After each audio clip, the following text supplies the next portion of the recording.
لکم للعلم والعمل الصالحین انشاءاللہ تعالی۔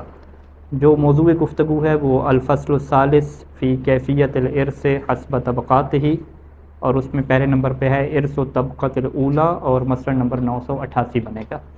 یہاں پہ گفتگو ہماری جو ہے وہ قواعد کے اوپر ہو چکی ہے، اور ابھی ہم جو طبقہ اولیٰ ہے اس کی میراث کی کیفیت اور اس کی آپ کہہ لیں کہ تطبیق اور پریکٹیکل جو صورتحال ہے وہ ہم کیا سمجھنے جا رہے ہیں۔ تو یہ ہمارے ذہن میں ہونا چاہیے کہ طبقہ اولیٰ کی جو ہے وہ دو صنف ہیں ہمارے پاس، دو اقسام ہیں۔ ایک جو ہے وہ والدین ہیں اور دوسرے نمبر پہ اولاد ہے، ٹھیک ہے۔ تو تطبیق میں ہم سب سے پہلے جو ہے وہ والدین کو شروع کریں گے، ٹھیک ہے۔ والدین کی جو ممکنہ صورتیں بنیں گی وہ کتنی صورتیں ممکنہ بن سکتی ہیں؟ 3 بن سکتی ہیں، ٹھیک ہے۔ یعنی فقط والد ہوگا، ٹھیک ہے، فقط والدہ ہوگی، یا کیا ہوں گے؟ دونوں ہوں گے۔ یہ 3 ہی بنیں گے والدین کی، ٹھیک ہے۔ اسی طریقے سے اولاد میں آ جائیں تو اولاد میں بھی کیا ہے، آپ یہی 3 آپ بنا سکتے ہیں، ٹھیک ہے جی۔ اس میں مثلا کیا ہے، فقط بیٹے، ٹھیک ہے، یا جو ہے وہ بیٹیاں، یا جو ہے وہ کیا رکھ لیں آپ، مخلوط رکھ لیں، ٹھیک ہے۔ تو یہ 3 اور 3 کو آپ اس میں ضرب دیں تو یہ کیا ہو جائیں گی؟ 9 ہو جائیں گی، اور 9 اور یہ 6 خود کھڑی ہوئی، 9 6 15۔ اس طریقے سے ممکنہ صورتیں بہت زیادہ کیا بن سکتی ہیں، ٹھیک ہے۔ تو اگر فقیہ چاہے تو اس کی ساری صورتیں بنا کے ایک ایک کا مسئلہ شرعی لکھ دے، تاکہ جس کو جو مسئلہ پیش ہے وہ اسی کے مطابق دیکھے تو وہ وہاں پہ لکھا ہوا ہو، یہ بھی کر سکتے ہیں۔ اور وہ چند اہم چیزوں کے بارے میں کیا گفتگو کر سکتے ہیں، دیکھیں گے ہم منہاج میں کیا انہوں نے ساری صورتوں کی جو ہے وہ حکم بیان کیا یا کچھ کیا چھوڑ دیے، ٹھیک ہے۔ ہاں، یہ صورتیں تو بہت زیادہ بنتی ہیں نا، پریکٹیکل آ جائیں تو سب سے پہلے والدین کے اوپر شروع ہوتے ہیں کہ والدین میں سے جو ہے وہ سب سے پہلی جو تطبیق ہماری بنے گی کہ ایک بندہ فوت ہوا اور اس کا فقط کیا تھا؟ والد تھا، ٹھیک ہے جی۔ اور دوسری تطبیق کیا بنے گی کہ ایک بندہ فوت ہوا اور اس کی فقط کیا تھی؟ والدہ تھی ہمارے پاس۔ اچھا، یہاں پہ قانون وہی چلے گا کہ جب بھی وارث ہمارے پاس آ گئے ہیں تو ہم طبقہ اولیٰ کے خلاصے کی طرف جائیں گے اور دیکھیں گے کہ اس میں سے فرض والے کتنے ہیں اور قرابتاً والے کتنے، ٹھیک ہے جی۔ اب جو والد کو ہم وہاں پہ جا کے دیکھتے ہیں تو والد ہمیں کیا فرض میں ملے گا یا قرابت میں ملے گا، ٹھیک ہے۔ اور دیکھیں جب یہ کہا جا رہا ہے نا کہ ایک بندہ فوت ہوا ہے اور اس کے والد ہیں، تو اس کا مطلب کیا ہوتا ہے؟ اس کا مطلب یہ ہے کہ اس بندے کے وارثوں میں اولاد شامل نہیں ہیں، ٹھیک ہے۔ اور اسی طرح سے اس بندے کی جو ہے وہ بیوی بھی موجود نہیں ہے، ٹھیک ہے۔ اگر خاتون فوت ہوئی ہے تو اس کا شوہر موجود نہیں ہے، فقط اور فقط اس کا ایک ہی وارث ہے طبقہ اولیٰ میں، اور وہ کیا ہے؟ والد ہے، ٹھیک ہے۔ اسی طریقے سے دوسرے میں آپ کیا کہیں گے؟ دوسری مثال میں کہ اس کے وارثوں میں اولاد وغیرہ کچھ بھی نہیں ہے، فقط اس کی کیا ہے؟ والدہ موجود ہے۔ تو اب آپ جب نقشے میں جائیں گے والد کو دیکھیں گے کہ کیا اس کا کوئی فرض ہے یا فرض نہیں ہے، یعنی اولاد بھی نہ ہو تو کیا اس کا فرض بنتا ہے یا فرض نہیں بنتا، تو وہاں پہ آپ کو کیا جواب ملے گا؟ فرض نہیں ملے گا آپ کو وہاں پہ، ٹھیک ہے۔ ہاں، کیونکہ والد کا فرض کب ہوتا ہے؟ جب اولاد ہو، اولاد نہیں ہے تو اس کا کوئی فرض نہیں ہے۔ جب فرض نہیں ہے تو اس کا حصہ کس میں جائے گا؟ قرابت میں جائے گا۔ اس کا سسٹم آسان ہو جائے گا۔ ہم کیا کہیں گے کہ اس میت کا سارا مال والد کو مل جائے گا قرابتاً۔ نہیں، ابھی زوجہ کی ہم بات نہیں کر رہے، ابھی زوجہ کی تطبیق الگ سے لے کر آتے ہیں، ٹھیک ہے۔ واضح؟ جو فوت ہوئے، ہاں شادی شدہ نہیں تھا یا بیوی مر گئی تھی یا کوئی اس طرح کرے، یعنی بیوی کو نہیں لے کر آنا پہلا، ٹھیک ہے، واضح۔ اچھا، اب والدہ میں آ جائیں تو والدہ میں بھی کیا ہے؟ اولاد نہیں ہے، واضح۔ اولاد نہ ہو تو کیا والدہ کا کوئی فرض ہے یا فرض نہیں ہے ہمارے پاس، ٹھیک ہے۔ کیا کہتے ہیں کتنا فرض ہے اس کا؟ 1/3 ہے، ٹھیک ہے۔ اولاد اس کی نہیں ہے تو ہم کہتے ہیں کہ ہاں اس کا فرض کیا ہے؟ ہمارے پاس موجود ہے۔ فرض اس کا کیا بنتا ہے؟ 1/3۔ تو ہم کہیں گے کہ والدہ کو جو ہے وہ پورے مال میں سے تیسرا حصہ دے دیں، پھر مال کے کیا 2 حصے بچ جائیں گے، ان کا کیا کرنے؟ وہی والدہ کے اوپر کیا ہونا؟ رد ہونے، یعنی سارے کا سارا مال ان کو مل جائے گا۔ 1/3 جو ہے وہ فرضاً ملے گا، اور جو باقی مال ہے وہ کیا مل جائے گا؟ قرابتاً مل جائے گا، ٹھیک ہے۔ ہاں معذرت، ردن لفظ غلط لکھیے، معذرت۔ باقی جو مال ہے اس کو کیا مل جائے گا؟ ردن مل جائے گا، تو یعنی والد کا حکم بھی یہ ہے کہ سارا مال دے دیں، والدہ کا حکم بھی یہ ہے کہ سارا مال دے دیں. فقط قانونی طور پہ تفصیل کیا آئے گی کہ آپ جب والد کو کہیں گے سارا مال دیں گے تو وہاں پہ آپ کیا کہیں گے کہ قرابتاً والد کو سارا مال دیں گے، اور جب والدہ کی بات آئے گی تو آپ کیا کہیں گے اس کو بھی سارا مال دیں گے، لیکن 1/3 حصہ اس کو فرضاً ملے گا اور باقی اس کو کیا مل جائے گا، قرابتاً مل جائے گا، معذرت رداً مل جائے گا، میرے ذہن پہ قرابتاً آ گیا، باقی اس کو کیا مل جائے گا، رداً. مطلب والدہ کے ساتھ کوئی اور نہیں پھر فرض نکالنا ضروری ہے پہلے؟ نہیں، یہ تو آپ سارے کا سارا مال دے دیں نا، سارے کا سارا دے دیں، یہ فقط قانونی آپ کی زبان ہوگی، اسے کیا کہتے ہیں قانونی لینگویج، قانونی زبان ہوگی. یعنی آپ سارا دے دیں گے تو مومنین کو کیا ہوتا ہے سارا کس عنوان سے ملے، ٹھیک ہے، لیکن آپ کو پیچھے پتہ ہونا چاہیے کہ جو ہم سارا دے رہے ہیں وہ کس عنوان سے دے رہے ہیں، ٹھیک ہے. مثلا وہ سوال کر سکتا ہے، قرآن کی آیت آپ کے سامنے لے جائے گا کہ بھی والد کا تو سلوس بنتا ہے، آپ سارا کیوں دے رہے ہیں؟ آپ کیا کہیں گے ہم سلوس بھی دے رہے ہیں، باقی جو بچ گیا تھا وہ ردن بھی دے رہے ہیں. تو یہ کیا ہے، اسے آپ کیا کہتے ہیں کہ قانونی جو زبان ہے، لینگویج کی جو زبان ہے وہ کیا آپ استعمال کریں گے. ورنہ سیدھا سیدھا کیا ہے، آپ سے کوئی بندہ مومن مسئلہ پوچھتا ہے کہ بلا صاحب جی وہ بندہ فوت ہوا، اس کی فقط والدہ ہے، اولاد وغیرہ نہیں ہے، تو آپ اس کو چکر میں ڈالیں نہیں فرضاً ردن کا کہ بھی سارا مال اسی کا ہے، والدہ کو دے دو، بات ختم ہو، ٹھیک ہے. لیکن اگر کوئی لیٹر پیڈ بنا کے دینا ہو، لکھ کے دینا ہو، تو اس میں آپ یہ پھر بریکٹ میں لکھ دیں یہ چیز، ٹھیک ہے، تاکہ آگے قانون میں کوئی چیلنج ہو سکے، جب وہ تفصیل مانگیں تو ان کو یہ بات پتہ چل جائے کہ اچھا یہ شیعہ لوگ ہیں کہ فرضاً بھی دے رہے ہیں اور پھر رد بھی اسی کے اوپر کر رہے ہیں، یہ چیز کیا ہو جائے، کلیئر ہو جائے اس کے اندر، ٹھیک ہو گیا. اچھا، اب یہاں پہ دونوں کے ساتھ ہم کیا کرتے ہیں، زوج اور زوجوں کو کیا کرتے ہیں، ایڈ کرتے ہیں. ابھی یہ جو ساری مثالیں تھیں نا، ایک ایک ہمارے پاس والد تھا نا. تیسری جو تطبیق ہم بناتے ہیں، ٹھیک ہے، کہ والد ہے، ٹھیک ہے، اور ساتھ کیا لے کر آتے ہیں، زوجہ لے کر آتے ہیں.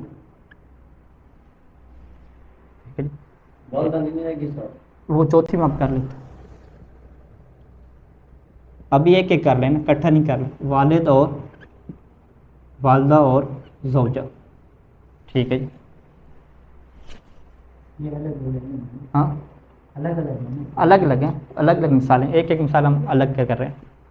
یعنی ابھی اس میں فقط والد تھا، فقط والدہ تھی، ساتھ اور کوئی نہیں تھا، ابھی ہم ساتھ اور لے آئے ہیں، زوجوں کو کیا ساتھ لے آئے ہیں. ایک اور تطبیق بنائیں گے، وہاں پہ ہم کس کو لے کر آ جائیں گے، زوج کو لے کر آ جائیں گے. یعنی ممکنہ صورتیں بنانی ہیں نا ہم نے، ٹھیک ہے. 3 4 5ویں تطبیق کیا ہو جائے گی، والد ہیں اور ادھر کیا کر لیں، زوج کر لیں. اور کیا ہے جی، چھٹی تطبیق کیا بنا لیں آپ، والدہ بنا لیں اور ادھر بھی کیا کر لیں، زوج کر لیں. ہاں، یہاں پہ کون مرے گا، پھر خاتون مرے گی، ٹھیک ہے، مرنے والے یہاں پہ میت کیا ہوگی، خاتون ہوگی. اچھا، اب یہاں پہ جب آپ کے سامنے آئے گا نا کہ وہ جی بندہ فوت ہوا ہے، اس کا ایک والد زندہ ہے اور اس کی بیوی ہے، اولاد نہیں ہے اس کی، اب پھر آپ اسی نقشے کے اوپر جائیں گے طبقہ اولیٰ کی میراث میں کہ یہ کیا فرض والے ہیں یا فرض والے نہیں ہیں. ہاں جی، تو پھر آپ کیا کہیں گے تیسری مثال میں، ہاں والد اور زوجہ، ٹھیک ہے. زوجہ کیا ہے، فرض والی، کتنا زوجہ کا فرض آئے گا، 1/4. ہاں، زوجہ کا کیا آ جائے گا، 1/4 آ جائے گا. والد کا کتنا آئے گا، نہیں والد کا فرض ہے یا نہیں ہے، یہاں پہ فرض نہیں ہے، یہاں پہ والد کیا ہے، قرابتاً میں آ رہا ہے، ٹھیک ہے.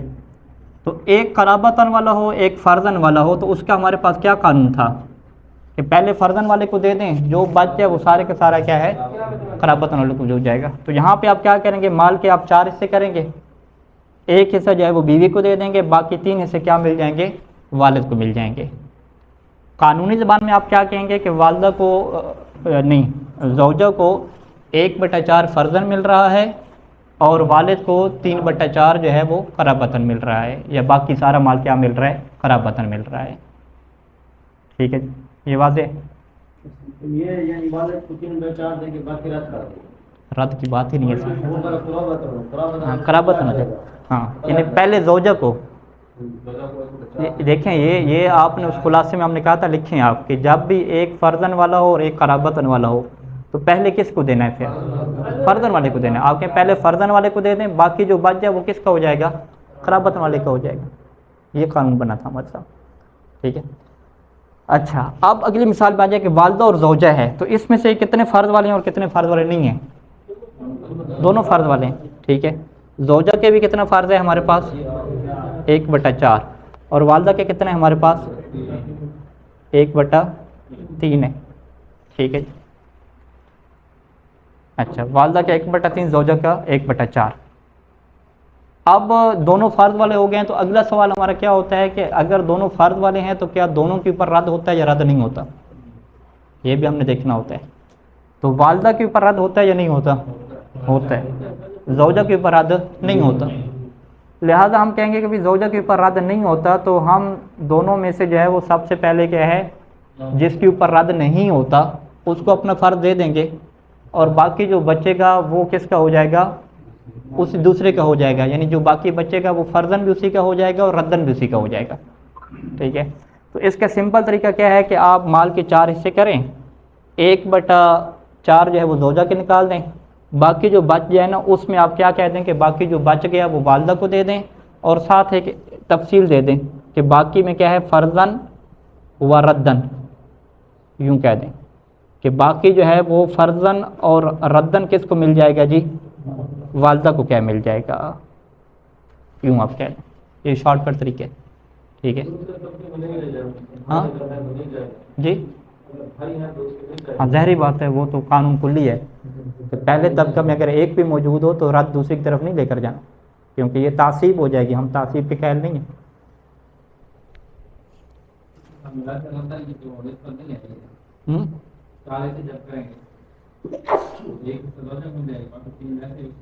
تین کس کے ہیں؟ والدہ کے ہیں. لیکن 3 والدہ کے کس طرح سے ہیں اس کی تفصیل آپ دیں گے. فرضاً نہیں ہے، اس میں فرضاً بھی شامل ہے اور ردن بھی شامل ہے. ہاں اس کو آپ کھولیں، اس کو مزید اگر کھولیں گے تو کیسے کھلے گا؟ آپ پہلے فریضہ نکالیں پھر سارا. دیکھیں آپ اس کا فریضہ نکالیں، 4 اور 3 ہے نا، دونوں کیا ہیں آپس میں متباینین ہیں. 4 3 12، 12 میں سے زوجہ کا ربع کتنا بنتا ہے؟ 3. ٹھیک ہے. 3 کیا بن جائے گا؟ اس کا بن جائے گا زوجہ کا. اچھا والدہ کا 1/3 تھا، 1/3 4 کا کتنا بنتا ہے؟ 4. 4 کس کا ہے؟ والدہ کا. 4 اور 3 7 ہو گیا، پیچھے ابھی 5 باقی ہیں. ٹھیک ہے. تو ہم کیا کہیں گے کہ فریضہ میں سے 4 والدہ کو کیا مل رہے ہیں؟ فرضاً مل رہے ہیں، اور 5 کیا مل رہے ہیں؟ اس کو ردن مل رہے ہیں. ٹھیک ہے. باقی 3 جو زوجوں کو مل رہے ہیں وہ فرضاً مل رہے ہیں. صحیح ہے. تو آپ اس میں یہ نہیں کہہ سکتے کہ والدہ کو جو باقی سارا ملا ہے وہ سارے کا سارا فرضاً ملا ہے. سارے کا سارا فرضاً نہیں ملا، اس میں سے 4 اسے فرضاً ملے ہیں اور 5 جو اس کو ملے ہیں وہ ردن ملے ہیں. ٹھیک ہے جی. یہ صورت حال بھی واضح ہوگی. اچھا اب یہاں پہ والدہ کو ہم کتنا دے رہے تھے؟ 1/3 دے رہے تھے.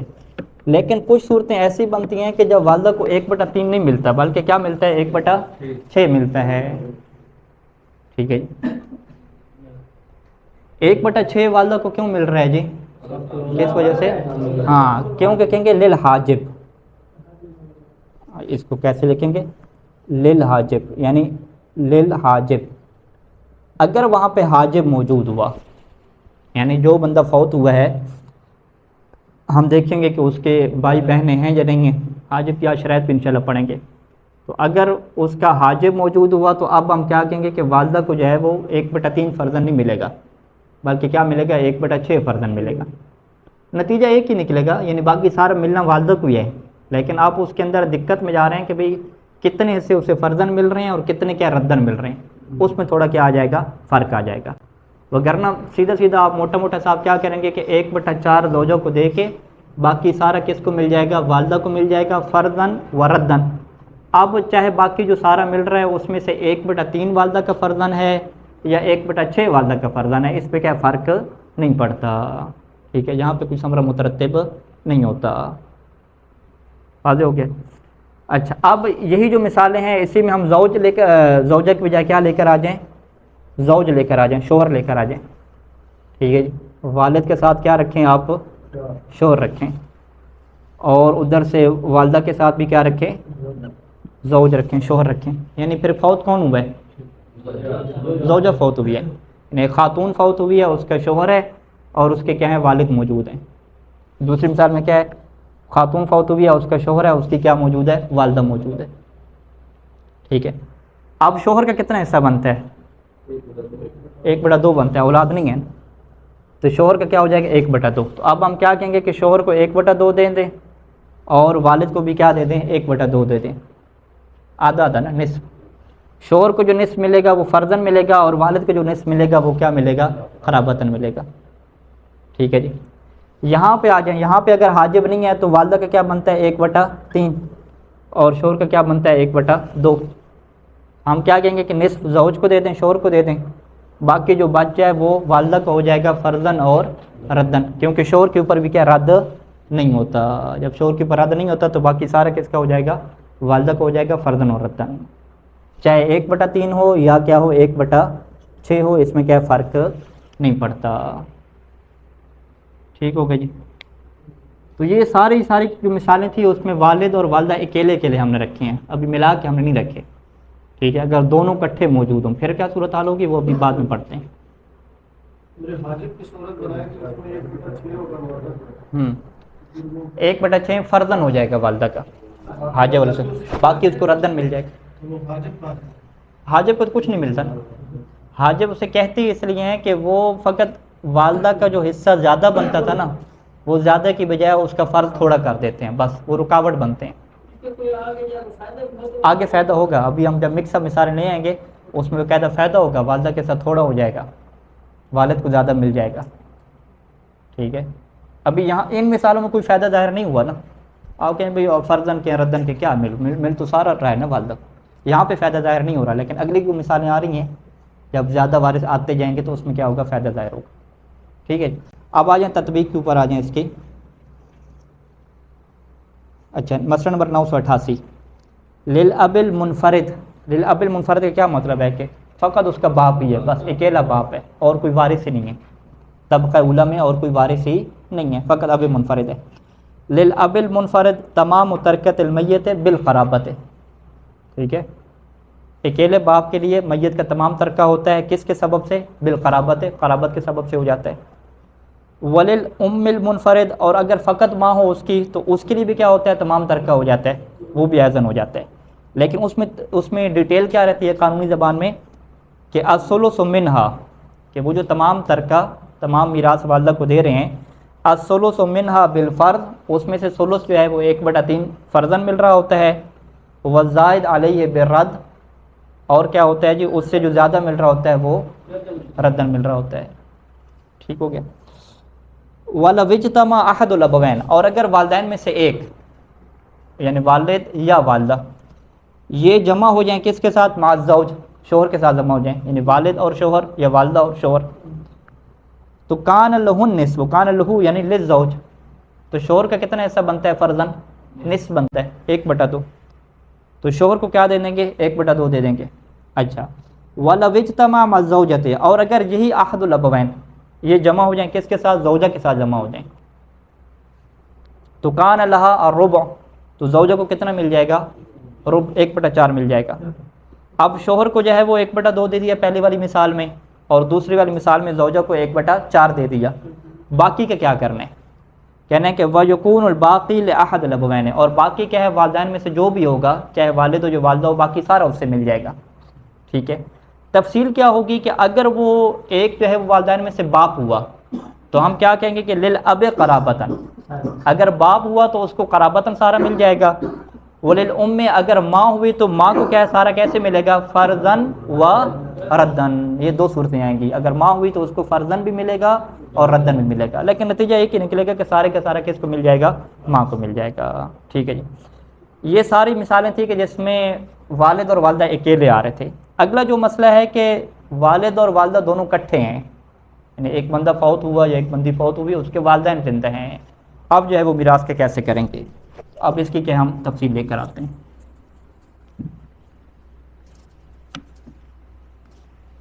اچھا جی، اب یہاں پہ ہم کیا کہتے ہیں کہ والدین دونوں اس کے زندہ ہیں، والد اور والدہ. ٹھیک ہے جی، اب والد اور والدہ میں ابھی تک ہم اولاد کو شامل نہیں کر رہے تاکہ پہلی صنف کو کیا کلیئر کر رہے ہیں، پھر اولاد والی باری بعد میں لے کر آتے ہیں. اچھا جی، والد اور والدہ ہے، ابھی زوج اور زوجہ کو نہیں ڈالتے درمیان میں. ٹھیک ہے جی، اب یہاں پہ ہم کیا دیکھیں گے کہ آپ سے مسئلہ کسی نے پوچھا کہ قبلہ صاحب وہ بندہ فوت ہوا، اس کی کوئی اپنی اولاد تو ہے نہیں، اس کے والدین کیا زندہ ہیں، تو اب میراث کیسے تقسیم ہوگی؟ تو آپ سب سے پہلے دیکھیں گے کہ والد فرزن میں جائے گا یا قرابتاً میں جائے گا. یہاں پہ والد کیا قرابتاً میں جائے گا, اولاد نہیں ہے تو کس میں جائے گا, یہ قرابتاً میں. والدہ کس میں جائے گی, ٹھیک ہے, فردن میں جائے گی. فردن فرض کریں کہ حاجب نہیں ہے تو والدہ کتنا ملے گا, 1/3 ملے گا. اب میراث کیسے تقسیم ہوگی, ٹھیک ہے, وہی فرزن والے کو پہلے دے دیں گے. ہم کہیں گے کہ والدہ والے کو 1/3 دے دیں فرزن, اور باقی جو بچ جائے گا وہ سارے کے سارا کون لے جائے گا, قرابتاً والا والد لے جائے گا. ہاں, یہاں پہ ردن کا مورد ہی نہیں آئے گا کیونکہ قرابتاً والا درمیان میں آ گیا, سارا اسی کی طرف چلا جائے گا. ٹھیک ہے, یہ بات ہے. اور اگر والدہ کے لیے کیا ہوا, حاجب ہوا, پھر ہم کیا کہیں گے کہ والدہ کو کتنا دے دیں, 1/6 دے دیں, اور باقی سارا کس کو دے دیں, والد کو دیتے ہیں. اب دیکھیں یہاں پہ ثمرہ ظاہر ہوا حاجب کا یا نہیں ہوا, ٹھیک ہے. یہاں پہ جو حاجب صاحب ہیں نا, جو طبقہ ثانی سے ہیں, بھائی بہن, اس نے جو ہے وہ والدہ کو کیا کیا, نقصان کیا. ہاں, باپ کہے گا بھائی میرے بیٹے موجود ہیں, یہی ہوگا نا. یعنی کیا مطلب, میت کے بہن بھائی ہیں تو اس کا مطلب کیا ہے کہ والد کی اولاد موجود ہے نا. جو بندہ فوت ہوا ہے اس کی اولاد کیا نام ہے, اس کے بہن بھائی کا کیا مطلب ہے کہ والد کی اولاد موجود ہے. جب والد کی اولاد موجود ہے تو والد یہ کہہ سکتے ہیں نا مجھے زیادہ حصہ دو, میرے نان و نفقہ واجب ہے, بچوں کو نان و نفقہ دینا. تو لہٰذا یہ حاجب کا کیا یہاں پہ فلسفہ آپ کو کیا سمجھ آئے گا. تو اگر تو والد کے پاس اولاد نہیں تھی, یعنی جو فوت ہوا ہے اس کے بہن بھائی نہیں تھے, پھر تو صورتحال واضح ہے کہ وہ والدہ کو زیادہ حصہ مل جائے گا نا, 1/3. ٹھیک ہے, یعنی 12 میں سے 1/3 کتنا ہوتا ہے, 12, 4 حصے مل جائیں گے. ٹھیک ہے, اور اگر کیا ہے 1/6 دینا, 12 میں سے کتنے مل جائیں گے, 2 مل جائیں گے. یعنی 3 اور 2 میں کیا فرق آ جائے, 3 لاکھ ایک دفعہ مل رہا ہے, 2 لاکھ مل رہا ہے. ٹھیک ہے, یہاں پہ کیا ہوگا, ثمرہ ظاہر ہوگا. اچھا جی, اب اسی کی عبارت پڑھ لیتے ہیں ساتھ ساتھ. ٹھیک ہے, ساتھ ساتھ چلتا جائے. اگلا مسئلہ 989. اذا اجتمع الابوان وليس للمیت ولد ولا زوج او زوجۃ.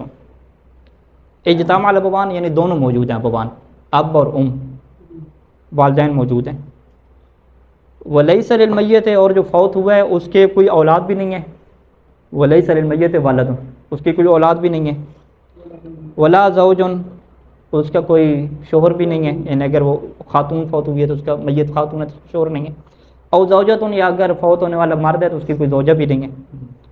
تو کان للام میں, تو یہاں پہ ماں کو کیا ملے گا, ثلث ترکت, ماں کو ثلث ملے گا. میراث کا کیا ملے گا, ثلث ملے گا, 1/3 ملے گا. 1/3 کس کی سے ملے گا, فرزن ملے گا. والباقی للاب, اور باقی سارے کس کو دے دیں گے, باپ کو دے دیں گے. یہ کب ہوگا کہ ان لم یکن للام حاجب, اگر کے لیے کیا ہے, حاجب نہ ہوا.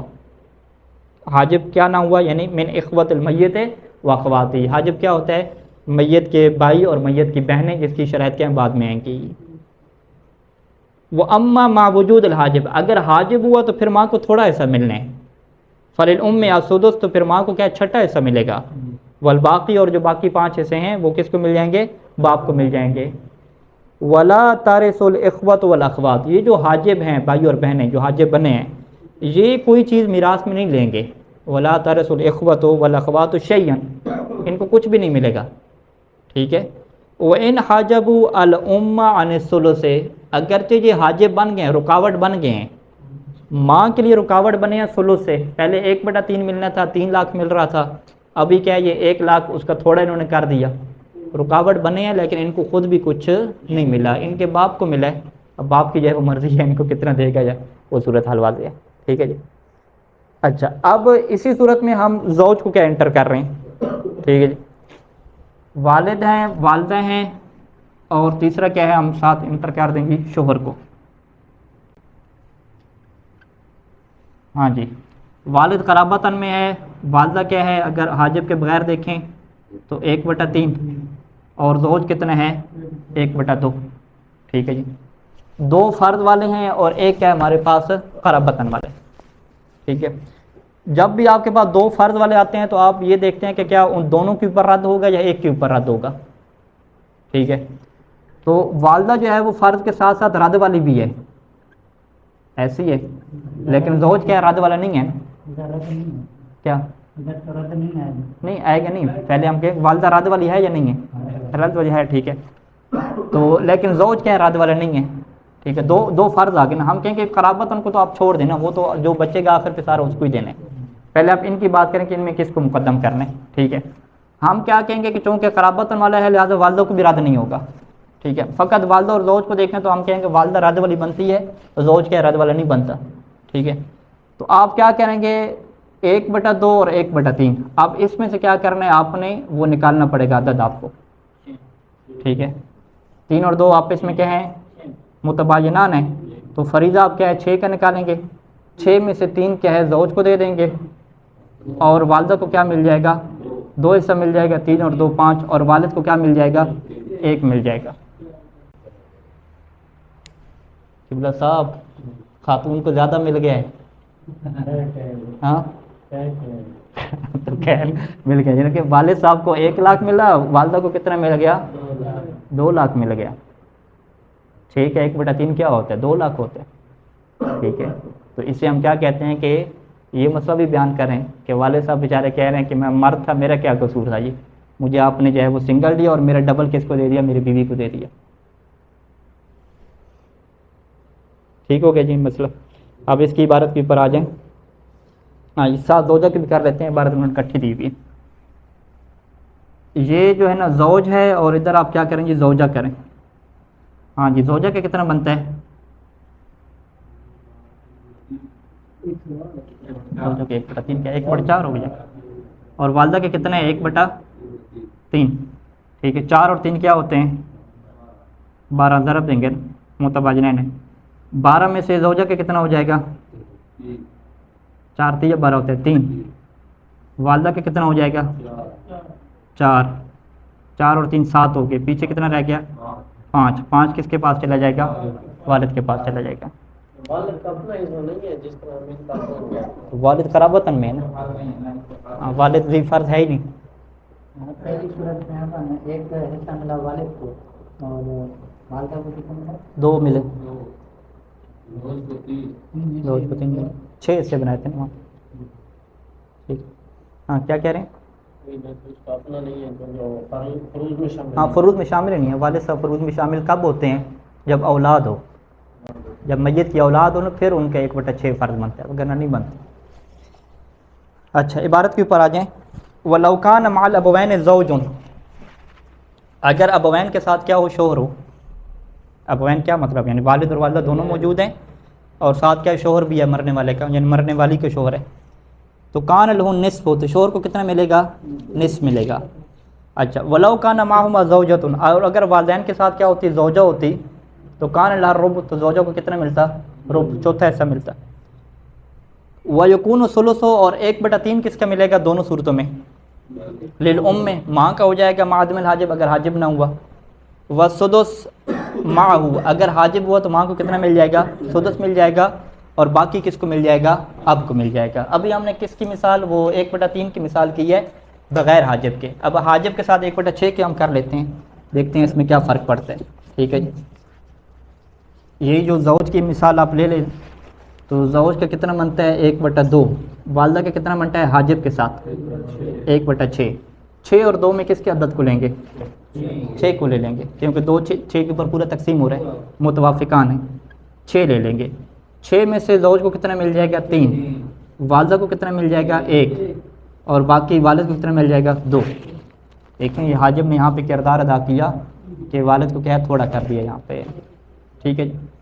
اچھا اب یہی مثال ہم چینج کرتے ہیں اور ادھر کیا لے کر آتے ہیں زوجہ لے کر آتے ہیں. زوجہ کا کیا ہے 1/4. 4 اور 6 میں سے کس کو لینا ہے بھائی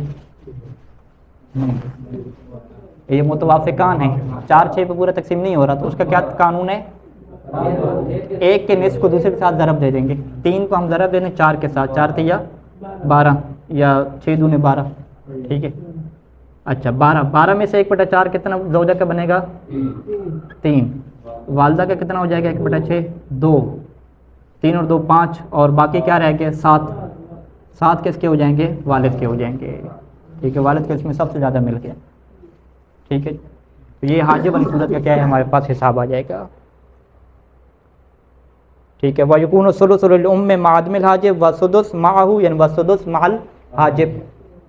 کو جو ہے وہ چھٹا ایسا ملے گا حاجب کے ساتھ اور باقی جو بچ جائے گا وہ کس کا ہو جائے گا والد کا ہو جائے گا. ٹھیک ہے جی.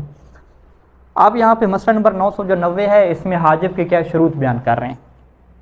ٹھیک ہے، 6 شروط ہیں حاجب کی، وہ پایا جانا ضروری ہیں اس کے اندر. انما یحجب الاخوۃ او الاخوات، ٹھیک ہے جی. انما فقط اس صورت میں حاصل کر رہے ہیں کہ بھائی اور بہنیں حاجب بنیں گی، رکاوٹ بنیں گی. الام عن الثلث، ماں کے لیے ثلث سے رکاوٹ بنیں گی، الی السدس، سدس تک لے جائیں گی، یعنی ثلث کو روک کر سدس کی طرف لے جائیں گی. 1/3 سے انہیں 1/6 کی طرف لے جائیں گی. کب؟ اذا توفرت فیہم شروط، کہ جب ان بھائی بہنوں میں شروط معینہ کیا ہوں؟ موجود ہوں. توفرت، موجود ہوں جب ان میں شروط معینہ. اور وہ شروط کیا ہیں؟ 6 ہیں. پہلی شرط وجود الاب حین موت الولد، کہ جب بچے کی موت ہو رہی ہے، ٹھیک ہے، اولاد جب بھی مر رہی ہے، یعنی میت اولاد ہوتی ہے نا، جب اولاد کی موت ہو رہی ہے تو اس وقت کیا ہے؟ باپ موجود ہو. پہلے یہ شرط ہے. ٹھیک ہے جی، باپ موجود ہونا ضروری ہے. یعنی اس کی آپ کیا مثال بناتے ہیں کہ ایک جو ہے وہ بندہ فوت ہوا، اس کی جو ہے وہ والدہ تھی لیکن والد تھے نہیں اس کے. ٹھیک ہے، ہاں ہاں، یہاں پہ حاجب نہیں ہوگا. زندہ ہو والد، ہاں باپ زندہ ہو، زندہ ہو. ٹھیک ہے، کیونکہ حاجب میں آپ نے جو ہے وہ غور کیا فلسفے کی طرف کہ حاجب میں جو ہے وہ ماں کو تھوڑا دے کے زیادہ کس کو دے رہے ہیں؟ والد کو دے رہے ہیں نا. تو والد کو اگر زیادہ دے رہے ہیں تو والد موجود ہونے چاہیے نا. ٹھیک ہے، تب بھی جو ہے وہ اولاد کے اوپر خرچ کرے گا یا باقی جو نظام ہے. اگر والد موجود ہی نہیں ہے تو پھر حاجب بننے کا کیا مقصد ہے؟ ٹھیک ہے، تو لہٰذا ہم کیا کہیں گے کہ جب بچے کی موت ہو رہی ہے تو والد زندہ ہونا چاہیے. ٹھیک ہے، اولاد بن رہی ہے، بھائی بن رہے ہیں، لیکن فائدہ باپ کو پہنچے. ہاں باپ کو پہنچے گا. ٹھیک ہے، تو باپ ہوگا تو فائدہ پہنچے گا نا. پہلی شرط تو کیا رکھیں کہ باپ کو آپ لے کر آئیں. ٹھیک، زندہ ہو، باپ زندہ ہو. ٹھیک، ہاں وہی شرط ہے نا، حاجب بننے کی یہ شرط ہے کہ والد ہونا چاہیے. ٹھیک ہے، فقط اگر بھائی بہن ہوتے نا حاجب بنتے، پھر آپ کی بات ٹھیک تھی. یعنی حاجب جو ہے وہ 6 شروط کے ساتھ مل کے حاجب بنتا ہے، یوں کہتے ہیں. ٹھیک ہے، دوسرا کب حاجب بنے گے کہ ان لا یقل عن اخوین، کہ 2 بھائی ہونے چاہیے، 2 سے کم نہ ہو. 1 بھائی ہوگا تو وہ حاجب نہیں بنے گا، 2 ہوں یا 2 سے زیادہ ہوں. اچھا، اگر بہنیں ہیں تو بہنیں کتنی ہونی چاہیے؟ اور 4 اخوات، یا 4 بہنیں کیا بنیں گی؟ حاجب بنیں گی. بہن بھائی مکس ہیں تو پھر کیا قانون ہونا چاہیے؟ او اخن او اختین، 2 بہنیں اور 1 کیا ہو؟ بھائی ہو.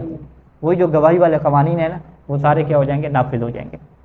ٹھیک ہے، ہاں اگر فرض کریں آپ سے کسی نے مسئلہ پوچھا کہ وہ بندہ فوت ہوا، اس کی 3 بہنیں تھیں، ٹھیک ہے، تو 3 بہنیں حاجب نہیں بنے گی. یا اس نے کہا کہ 4 بہنیں رہی تو پھر یہ کیا بن جائیں گی؟ حاجب بن جائیں گی. یا اگر اس نے کہا کہ 2 بہنیں تھیں اور 1 بھائی تھا، پھر بھی کیا ہو جائیں گی؟ حاجب ہو جائیں گی. ٹھیک ہے، تیسری شرط کیا ہے کہ ان یکون اخوۃ المیت لابیہ و امہ او للاب خاصۃ، کہ جو میت کے بھائی ہیں نا وہ مادری پدری ہونے چاہیے، یا کیا ہے؟ پدری ہونے چاہیے. مادری سے کیا کام نہیں چلے گا. ٹھیک ہے جی. چوتھا کیا ہے کہ ان یکون مولودین فعلا، کہ وہ پیدا بھی ہو چکے ہوں، لہذا حمل میں کیا کام نہیں چلے گا. ٹھیک ہے، آپ کیا کہیں کہ ایک بچہ جو ہے پیٹ میں ہے، 1 بھائی اس کا پیٹ میں ہے والدہ کی، 1 بھائی کیا ہے؟ باہر ہے. 2 پورے ہو گئے نا، حاجب بنے. ہم کہیں گے حاجب کو ضروری ہے کہ یہ باہر آ چکا ہو، ماں کے پیٹ سے باہر آ چکا ہو. فلا یکفی الحمل، پاس یہاں پہ حمل کافی نہیں ہے، جبکہ میراث میں آپ پڑھیں گے کہ میراث حمل کی ہوتی ہے. ٹھیک ہے، ایک بندہ فوت ہوا، اس کا جو بچہ ہے وہ ابھی ماں کے پیٹ میں ہے، میراث اس کو ملے گی. وہ میراث محفوظ کر کے رکھنی ہوتی ہے، جب وہ پیدا ہوگا تو اس کا حصہ رکھا جائے گا اس کا. ٹھیک ہے، پتہ نہ ہو تو پھر وہ ڈبل حصہ رکھتے ہیں. آگے آئے گا اس کے حل سارے ہیں کہ ہاں نہیں، باقی جو بڑے بھائی ان کو چاہیے پیسہ اپنا، کہ ہم بیٹھے رہیں بھائی، ہاں بیٹھے رہیں. وہ آئے گا 9 مہینے بعد آئے گا، پھر اس کو دینا کیا ہے؟ اس کو پھر بھی نہیں دینا جب تک بالغ نہ ہو جائے. بالغ نہ ہو جائے دینی نہیں اس کو. ٹھیک ہے، تو میرا آج کل تو آسان ہے، 4 مہینے کے بعد پتہ چل جائے گا لڑکا ہے یا لڑکی ہے تو اس کا حصہ نکل آئے گا. ہاں 3 مہینے کے بعد. چلو، یکون مسلمین. 5ویں شرط کیا ہے کہ وہ سارے کے سارے کیا ہونے چاہیے؟ مسلمان ہونے چاہیے. اگر کوئی غالی ہوا ان میں، ٹھیک ہے، پھر وہ حاجب نہیں بنے گا. یا جو ہے وہ کیا وہ کہتے ہیں ناصبی ہوا فرض کرنا، تو وہ بھی حاجب نہیں بنے گا. ہاں نصیری ہوا. ٹھیک ہے، ہاں مقصر مسلمان ہوتا ہے، مقصر مسلمان کے ہوتا ہے. اچھا، چھٹا کیا ہے کہ یکون احرارن، کہ وہ سارے کے سارے آزاد ہونے چاہیے. یہ آج کل کے زمانے میں تو سارے آزاد ہیں. اہل بیت علیہ السلام نے مزدوریاں کی، کاروبار کیے، غلاموں کو اتنا آزاد کیا کہ سارا نظام ہی کیا ہے ختم کر کے رکھ دیا، ٹھیک ہے، خرید کے آزاد کیے، آزاد کرنے کے اتنے قوانین بنا دیے کہ جی روزہ توڑو گے تو جی 60 غلام آزاد کرو، قسم توڑو گے تو غلام آزاد کرو، یہ کرو تو غلام آزاد کرو، اتنے فضائل بیان کیے، خود کے آزاد کرتے رہے، تو سارا سسٹم جو ہے وہ انہوں نے ختم کر کے رکھ دیا۔ فوراً ختم نہیں کیا لیکن اس طریقے کی پلاننگ کی اور باقاعدہ جو ہے وہ غلاموں کو خریدا اور ان کی ایسی تربیت کی کہ جناب بلال، حضرت سلمان فارسی، حضرت ابو ذر غفاری جیسی بڑی بڑی شخصیات اسلام کو ملیں گے، سارے غلام تھے، ٹھیک ہے، ہاں میسر میں تمار جیسی شخصیات ملی، ٹھیک ہے۔ تو یعنی اسلام نے اس چیز سے بڑا فائدہ اٹھایا ہے، ایک تو بڑی بڑی شخصیات کو تیار کیا، ان کو اسلامی ماحول میں رکھا اور وہ قریب سے انہوں نے اسلام کو دیکھا، بجائے اس کے کہ جیلوں میں ڈالتے، قانون کیا بنایا، مسلمانوں کے گھروں میں رکھو، ان کے حقوق رکھے اور پھر آزاد کرنے کی اتنی شرعی احکام بنا دیے نا، زکوٰۃ میں، روزے میں، کفارے میں، زہار میں، ہر جگہ پہ آزاد ہی ہوتے رہے۔ یعنی آج کل آپ دنیا میں تلاش کریں کوئی آپ کو غلام نہیں ملے گا، ٹھیک ہے۔ کنیزوں والا سسٹم ختم کیا نا، یہ اسرائیل پہ حملہ کریں یہ ہوتا تو پھر اگر اسرائیل پہ حملہ کریں تو مل جائیں گے۔ اچھا چلیں اگلے مسئلے پہ چلتے ہیں۔ یہ جو ہے وہ والدین کی تطبیق پوری ہوئی ہماری، یعنی صنف اول کی۔ اگلی جو تطبیق ہے ہماری اولاد کے اوپر کیا شروع ہو رہی ہے، ٹھیک ہے، تو انشاءاللہ وہ پھر کل کے درس میں کیا کرتے ہیں۔ صلی اللہ علیہ محمد و آلہ اجمعین۔